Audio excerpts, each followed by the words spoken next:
Welcome, everybody. I'm feeling a little sleepy, a little stuffy, but we will be gadding right along. Welcome to my channel. My name's Margaret Pinard. I'm a historical fiction and speculative fiction author. And today we're doing a double tag. So I'll pop this in, live tags for Booktube. And tags, in case you don't know, are just little quizzes, surveys that make their way around like the chain letters of old so that people can learn about your reading tastes and a little bit about your life sometimes. So I'm going to be doing two, and they're both sort of holiday cozy themes. One is called Thoughtful Words, which is by Bandy's Books, I believe. And I was tagged in the original tag, which is pretty special. And then the other one is the Kindness tag, which was made by Sandy Lerner, and I was tagged by Jim's Books, Reading and Stuff. And you can find their information down below in the description. But I was thinking about subscribing, so you might as well do that now too. If you've got questions for me, feel free to pop them in the live chat or in the comments below if you're watching on the replay. And usually I give a little preview of what is coming up, what is next for the channel. And today that is going to be, in 2 days, I'm doing my final Friday. I do a first Friday, final Friday productivity stream. So just Friday mornings, kind of sitting and working through the things that I'm putting off. And hopefully I will have some things off my list today that I'm putting off that I won't be doing on Friday, but just help each other out here. So with that, I'm going to say hello to the chat. And I saw Leslie here early from Books, Gers, and Purrs. And I saw R.C. Scott saying I'm alive. Yep. Just Eva just dropped in. And Anita from A.F. Stewart. Yes. In case I sound weird, I've had like a weird non-popping ear for like a week and a half, and I don't know how to get rid of it. So my volume may be off. That's not the computer. That's actually my brain, my head. So hopefully you can bear with me. We're going to start with the Thoughtful Words tag. And just to mix things up, I'm going to tag the people first. I'm tagging Beth Ann burning a socolar, and Jolene at Bookworm Adventure Girl, and Cynthia at Book Whimsy, because they all seem very thoughtful people and give thoughtful reviews and have thoughtful videos. So I'd love to hear their answers to these questions. So let's see. Number one, basically, Bandy, that's not her name, has put up prompts. We've got 8 with a bonus prompt. So I've written out some answers and we'll see if they change as I go. And I'll be drinking tea alongside. The first prompt is catalyst. The catalyst, or inciting incident, gets the story moving. What's a book with a great hook or a memorable beginning? And so I actually prepared these tags, probably like a month ago. So they're fresh with reading from a month ago. And I answered for this one 2 different interesting first lines, which I thought was hard to remember by the time you finish the book. The first one is from Babel by R.F. Kuang. Quote, "By the time Professor Richard Lavelle found his way through Canton's narrow alleys to the faded address in his diary, the boy was the only one in the house left alive." End quote. That's a pretty good hook, right? So you're introduced to a very important figure, a very interesting location, and like death already, and a boy around whom the action is going to hinge. So very, very good first line. The other one I dropped in here, and I said it was a very sly hook, was from Castle Shade by Laurie R. King, one of my favorite mystery writers. Quote, I ripped myself from the fever dream somewhere west of Ljubljana, end quote.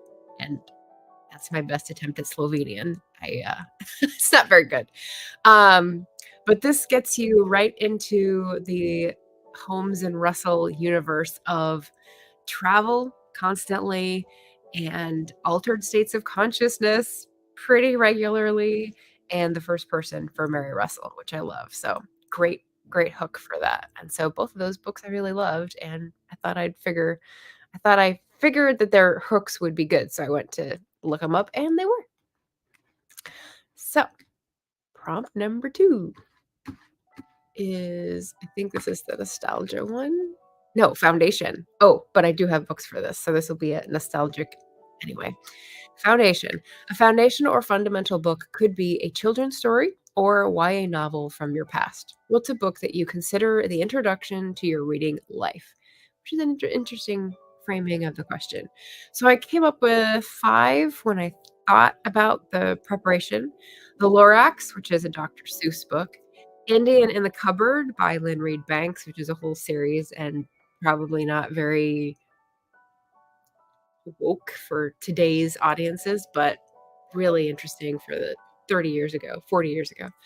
Mandy by Julie Edwards or Julie Andrews. The Jolly Postman, which I don't have a copy of, but it's a children's book with letters in pouches and different storybook characters. Obviously, still a letter writer. And finally, Amelia Bedelia, because that was like love of words and puns and Edwardian servants, just like Downton Abbey. Who'd have thunk it? So, still things going strong in my life thematically. But then I thought, what would really be fun is to show you what books I actually have, which is sort of a result of a mishmash of the other kids in my family didn't want them or didn't take them, or they found their way back to my parents and they didn't want to keep them. So you'll notice there's a theme here. So we've got Paddington at Large, Paddington Bear by Michael Bond. We've got Postman Pat's Secret, which is a really fun series about a postman. And I also had a little toy that you like dragged and made little noises from. Postman Pat was a favorite.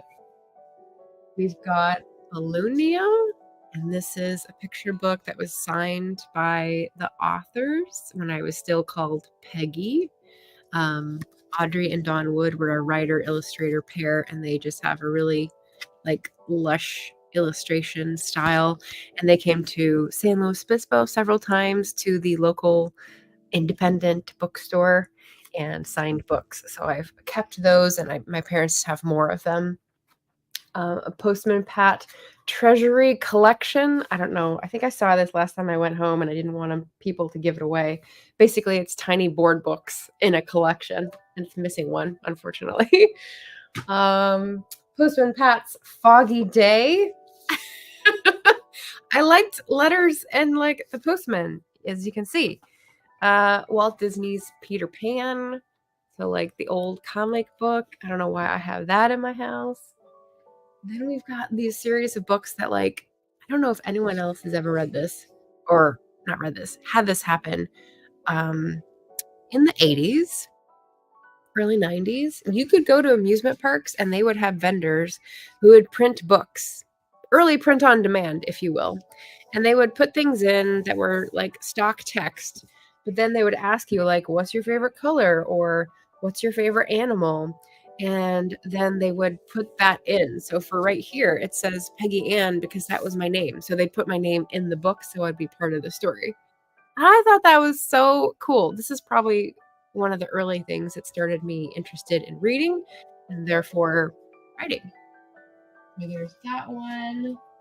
There's also a Tooth Fairy one. I don't remember where we got these. Maybe it says, I think it's Knott's Berry Farm, but it doesn't say. So my parents would get me these that had me in the story, Adventures on the Riddle Planet. So obviously someone wrote these, but then and illustrated, right? But then they like put your name in. This is my brother Billy.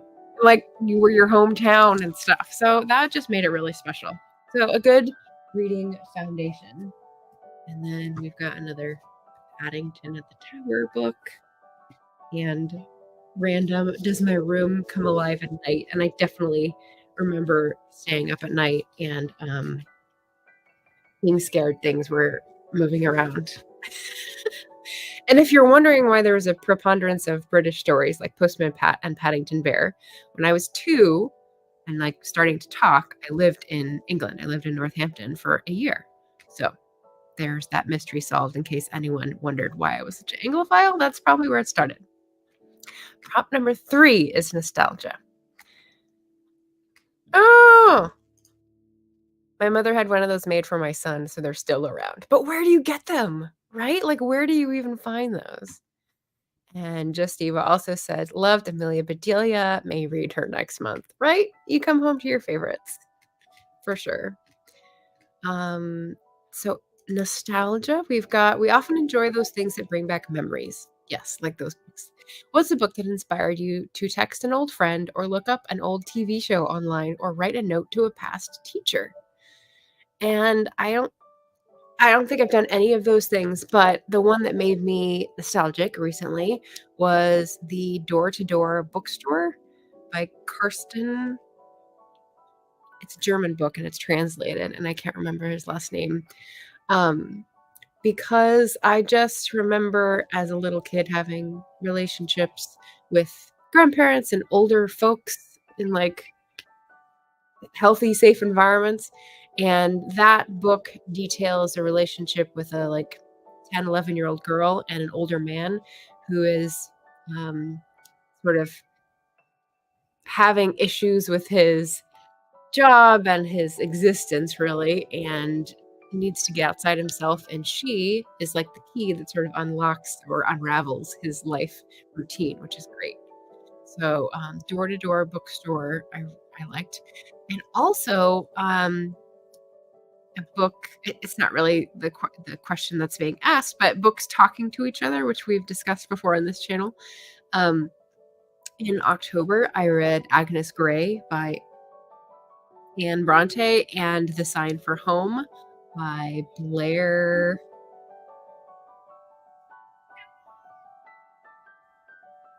Meow. Anyway, you'll find those reviewed earlier on my channel. And I thought they were talking to each other because Agnes Grey mentioned how, as a governess in the 1830s in England, she felt very dependent on other people's kindness. And so she couldn't ever reveal her true feelings because she depended on the goodwill of others, like Blanche Du Bois or whatever. And in The Sign for Home, early on, what really struck me was the main character, who is deaf and blind. He had the same thought about never being able to swear at someone or get irritated with someone because you never knew when you'd have to turn around and depend on someone else's kindness. And so I thought that was a really thought-provoking statement. And they talked to each other at the same time I was reading them. Very different books, right? Very different books, but that was a cool moment. Prompt number 4, quick. In today's world, we're often in a hurry. What's a short story or novella you've enjoyed that made such an impression on you that you can't get it out of your mind? So it's been like a year, but it left a very good impression. Shoot the Horses First by Leah Inkstman. That is a collection of her short stories, some shorter, some longer, and very in-depth, very historically immersive, very abrupt, some of them, very violent, some of them, and others are intimate. So the collection in total is what really sort of made it stick with me. The fact that those were combined together and why she had done it that way and how she thought they related, that really sort of made me puzzle over it for a while. And her writing is really good, so it was entertaining as well as thought-provoking. And then also, I just heard yesterday that my friend Elizabeth Beechwood has come out with her first book, which is a short story collection called Strange Memories. It came out on December 20th, and it's available wherever you can buy books. So I looked it up on Bookshop, and I should have had that link ready, but I don't. Let's see, do I have the tab open? I do not. All right, well, someone else can find it. Anyone can find it on bookshop.org to support indie bookstores and check out my friend's book. It's called Strange Memories, again, and it's a short story collection. Lots of dreamy undertones, magical realism, animal characters. I'm really excited to read it. So that will be on my list soon and probably belong in this tag in later days.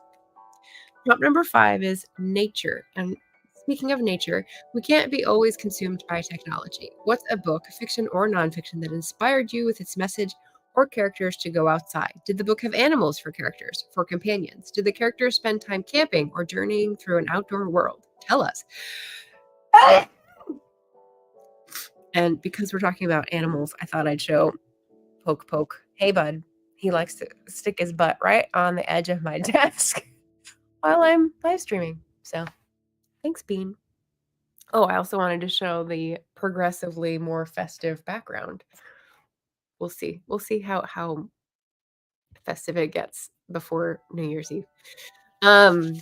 So for getting outside and animal companions, it was kind of a all over the place question about nature because nature is everything around us, right? But I chose to go with a book I read recently, a nonfiction called Portlandness, a cultural atlas.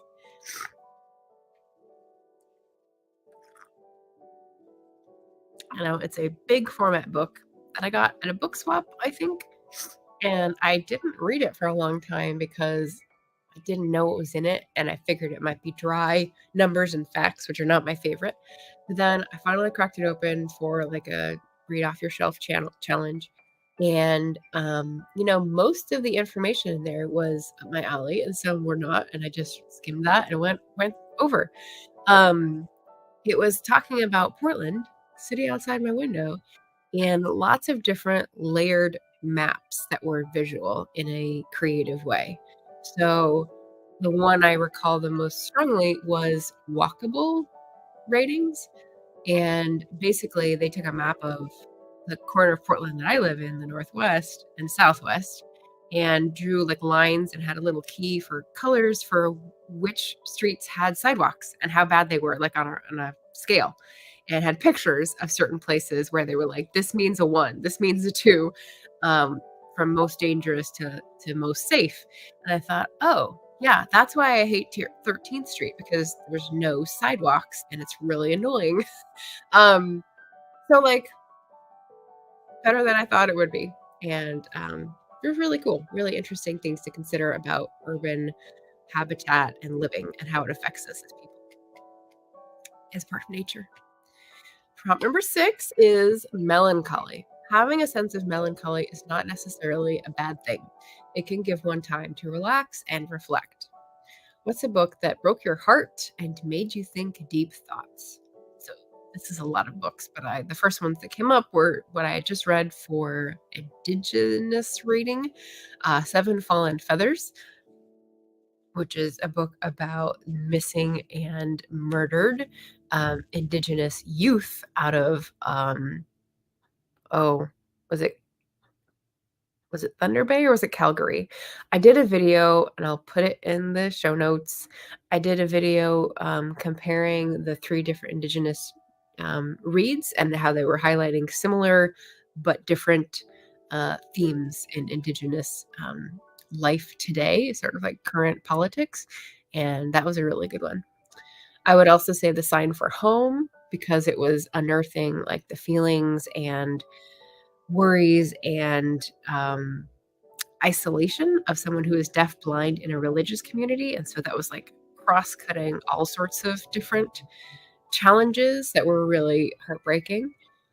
I would definitely say The Black Ghost of Empire, which really needs its own standalone review. That was a nonfiction about Spanish, British, and French empires ending slavery in a way that just sort of perpetuated it, and legal ways they did it, and how it spread and got copycatted and remained insidiously alive in terms of white supremacy and racial prejudice. There was really, really great facts in there that I'd never dived into, so that was good. Babel, in terms of heartbreaking, it's like Black Ghost of Empire. It's taking a really engaging story and relatable characters, representative characters, and showing you how the structure we all live in um, inevitably tears people apart and sets us up for heartbreak. And that's why we need to change it. So, really, really good. And then also, The Body Keeps the Score. Um, I don't read horror because I get nightmares, but there was something in this, which is a nonfiction book about psychology that talks a little bit about treatments that have evolved over the past 40 years, and including um, including what does he actually do? Stuff that like makes you revisit trauma in a way that doesn't re-traumatize you, and how that works and how the brain works, like the neuroscience of it. Um, and yeah, like consciousness, which is really something we haven't like figured out yet. So, um, kind of scary. And like one of the things that he discussed, which is real, again, gave me nightmares, and I was thinking about long after. So I don't know if it's melancholy or if it's like horror, but yeah, definitely had some reads to pinpoint for that prompt. Um, oh, we gained a Heather reads. Hello. Hi. We're almost finished with the thoughtful words tag. Prompt number 7 is penultimate. What's your favorite or best, sort of an odd question, second to last book in a trilogy or series? Why was it so good? So, you'll know I don't really finish a lot of series because I don't like feeling tied down. But for this one, I'm choosing the book that is the second to last book that I've read in the series. The series is not finished. It's the Maisie Dobbs series. Surprise. But it's the second to last book that's published. The Consequences of Fear. Really good. The Sunlit Weapon is the last one that's been published, and I'm saving it until the next one comes out so that I don't feel bereft because I love those books so much. Yeah, Maisie Dobbs series by Jacqueline Winspear. Always a yes. Final prompt is 8, restorative. We can all use something that brings us back to reading. What's a book, fiction or nonfiction, that pulled you out of a reading slump or lit a fire in your soul? So I kind of have 2 for a writing slump and then 1 for a life slump. So the writing slump, I would say Black Ghost of Empire and Irish Hunger were 2 that have directly contributed to my newfound enthusiasm for a new manuscript that just came into being this November from NaNoWriMo. So Black Ghost of Empire being the book just mentioned, that was about slavery being phased out in the world empires 17th, 18th, 19th centuries. And then Irish Hunger being the anthology of fiction written about the Irish famine and the diaspora and the generational trauma of the famine. So also somehow wrapped up into empire and psychology. So those, if those are intriguing to you, then you'll want to sign up to my newsletter because that's the next book that's coming out next year. Working on it. Not right now, but next year. And then the one that I said was like lit a fire in my soul for the life slump was All We Can Save. It's a collection of diverse media. So it's a book, but it's about the climate crisis, and not just the terrible things that we're all going to die from, but the ways that small organizations and single people are galvanizing their communities to fight back, to stop the pollution, to invent ways of adaptation, to, form links with people so that the marginalized folks are not just going to not going to keep disappearing without a whisper and without memorializing their fate. So All We Can Save has poetry, it has essays, it has a bit of memoir, and I loved the multi-genre approach to the collection, edited by Ayana Elizabeth Johnson and Catherine Wilson. So I love that collection. It was definitely picked me up after some climate hangover. And then Bandy's Books has a bonus prompt, which is a gift. What's a book you would give to a dear friend as a birthday or Christmas present, and why?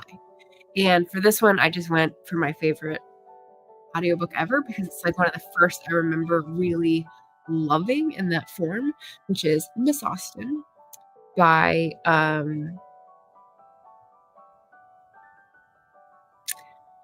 the sister to the guy who wrote High Fidelity, which I didn't care for. Anyway, it's narrated by Juliet Stevenson, and I can hear her voice from Benedict Beckham in this. She's a much vaunted actress. She's not on social media. She's that big, she's like Meryl Streep big. And I thought she just did a wonderful job with Miss Austen. So I figured that would be an entertaining listen for anyone and heartwarming if I was going to give it as a Christmas gift. And that's what we're talking about today is holiday cozy feels. So that's it. Priya's here, just tuning in. We are at the midpoint. I'm just wrapping up my thoughtful words tag, and I tagged Beth Ann, Jolene, and Cynthia, but definitely feel free if these prompts moved you to do the tag as well, and the information is down below. I didn't put the prompts in, but I put the videos in where I was tagged, so they will have the prompts. All right, so then at the intermission, I was going to remind folks that we have a final Friday productivity stream happening this Friday from, I'm going to make it 9:30 to 11:30. I'm going to shift. You'll see it on the thumbnail. It will not be confusing at all. And that will just be you and me and half the world trying to get things done before the new year, trying to get things in their place and feel prepared for 2024. So that's bring a friend, right? That's going to be helpful. And yeah, if that is your bag, subscribe. We have 2 to 3 videos a week, every week here on my channel. So, okay, second tag, kindness. What we could all use more of, a kindness tag from Sandy Lerner. And thanks, Jim, for tagging me in this one. This has 9 tags, 9 prompts, sorry. The first one is, how do you practice kindness in your day-to-day life? And I had 2. Again, these responses are from like a month ago, so I'm like massaging them as I go through.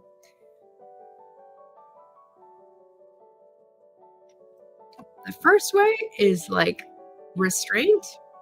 I feel like a lot of hurt feelings can result from just blurting out things and not thinking of how it will affect people.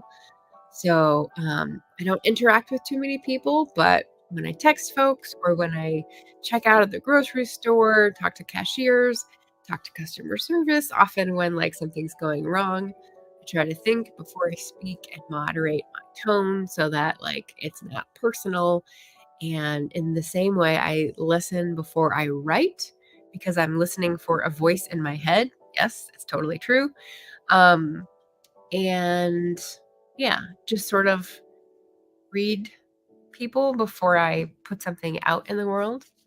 And then also, I would say the other thing that I regularly do is reach out to try to help others achieve goals, because that is often the most viewable or visible thing, is that people declare their goals.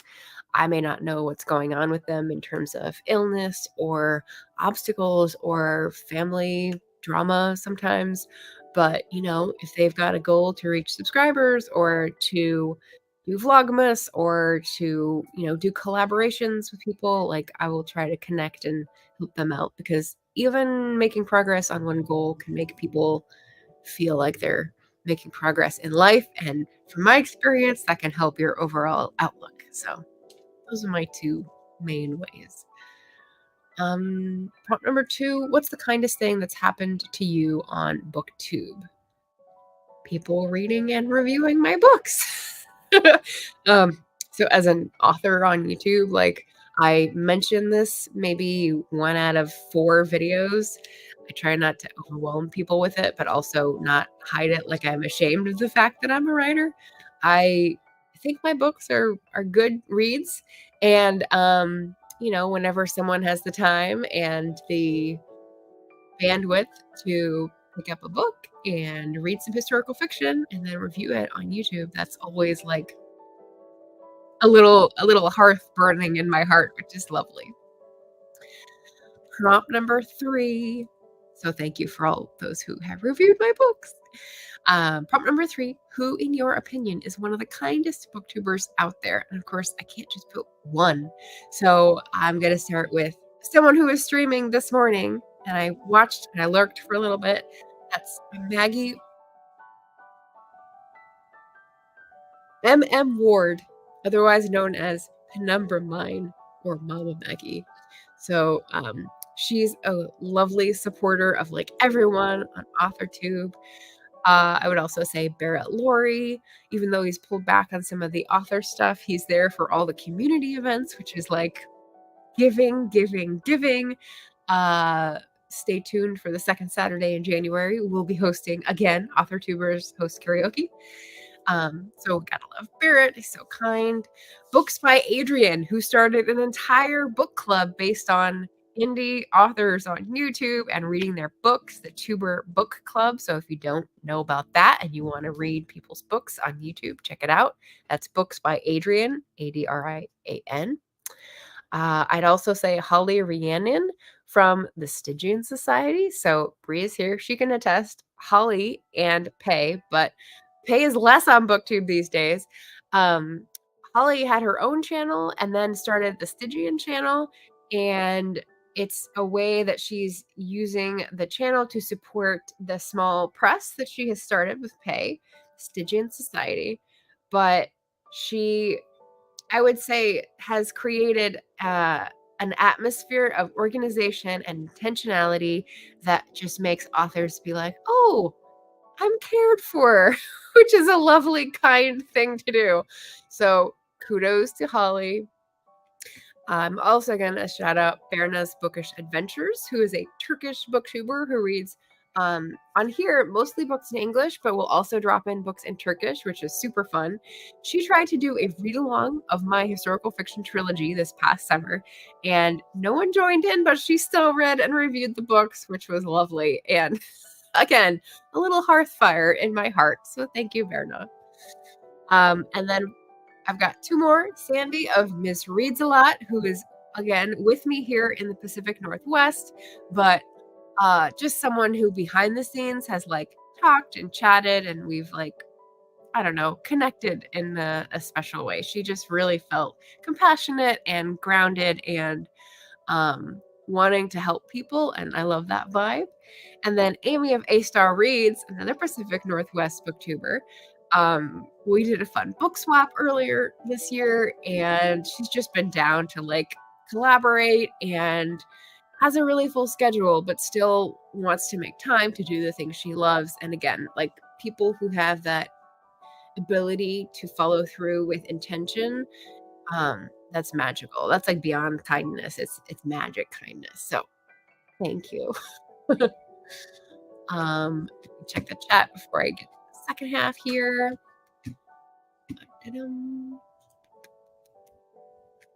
Yay! Yeah, Holly's great. And then we had a created by Susan Montgomery. Hello, hello, and welcome. We're going through the kindness book tag. Prompt number 4 is, what is a book that's reminded you to be more kind? For this one, I could have gotten it off my shelf. I did a reread this year of Boundless Heart, the Buddha's Path of Kindness, Compassion, Joy, and Equanimity. And those are 4 qualities that are discussed in one of the long... I used to know this. When I read it, I remember it longer, but I forgot it again. But one of the texts that is like how to live a virtuous life in the Buddhist philosophy.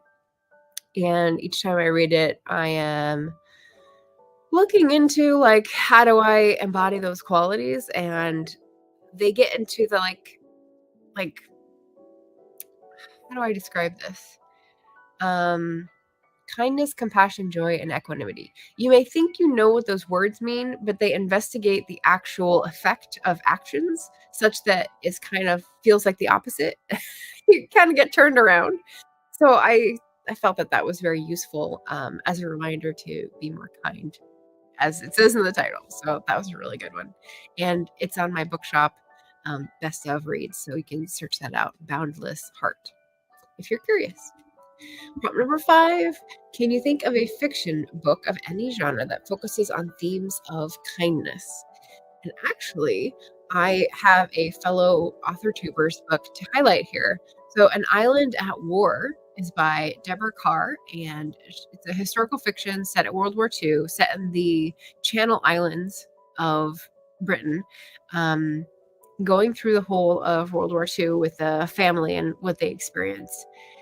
And where kindness comes in is it was a bit complicated because for someone whose uh, island was occupied during the war, and then someone was not requisitioned, billeted, these army terms, billeted in the family's house, kindness with that person felt like betrayal. So it was an interesting investigation of um, values and staying true to yourself. And I thought that was a really neat, um, I don't know, answer for this prompt that might not be, the one everyone is expecting.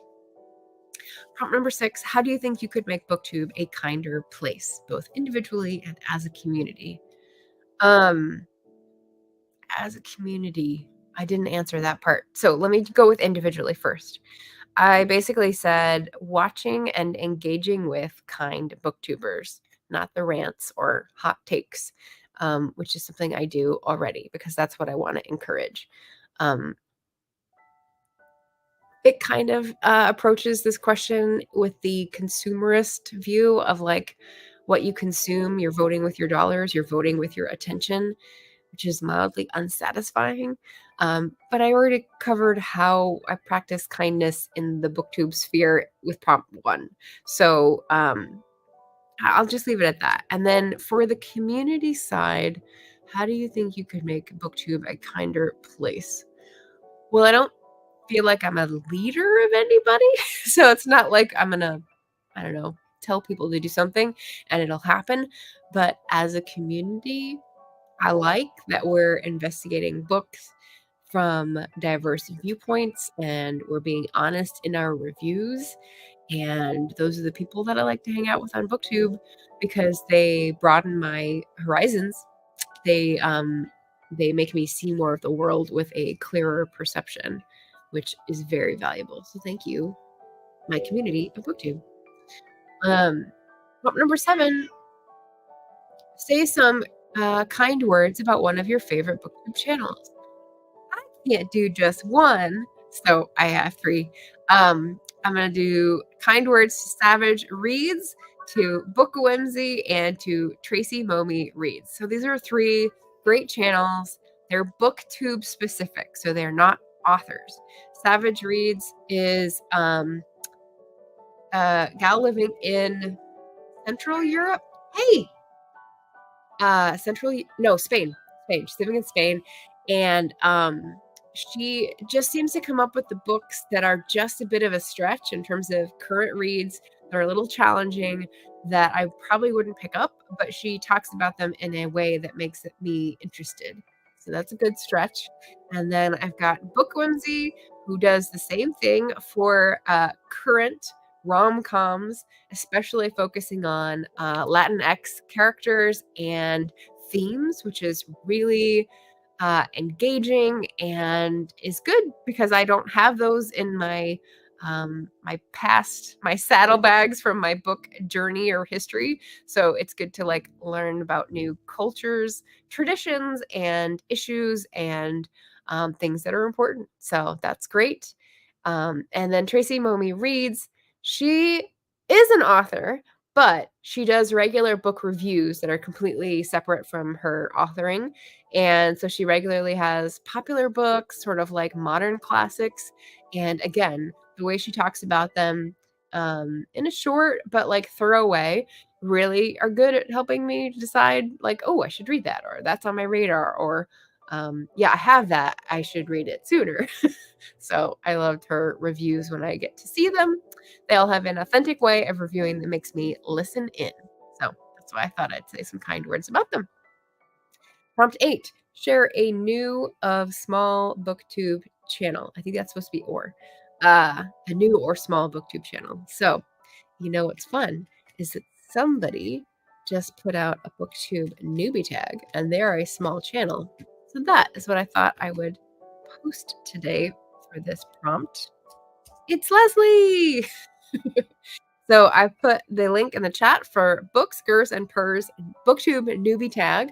She's been on for 8 months maybe, but just did the newbie tag. So I thought I'd shoehorn it in. But yeah, definitely one to investigate. Great tag. And then Melissa came by, fully booked. Hello, hello. Thanks for stopping in. We're just about finished with our second tag today. The prompt number 9 is to just tag some friends to spread some kindness. So I have mentioned 11 people in this tag, and all of them are tagged to do it. I don't think any of them have, because author tubers don't generally do the booktube tags. So, if you have time or space for it in your video schedule, feel free, chime in. And I'd love to hear your answers for all of these. I think that's basically me sorted. I've still got a good hour before I have to go to the dentist. Lovely holiday traditions. Hey, what about you? So yeah. Thank you all for joining for this live double tag Wednesday, which has a certain ring to it.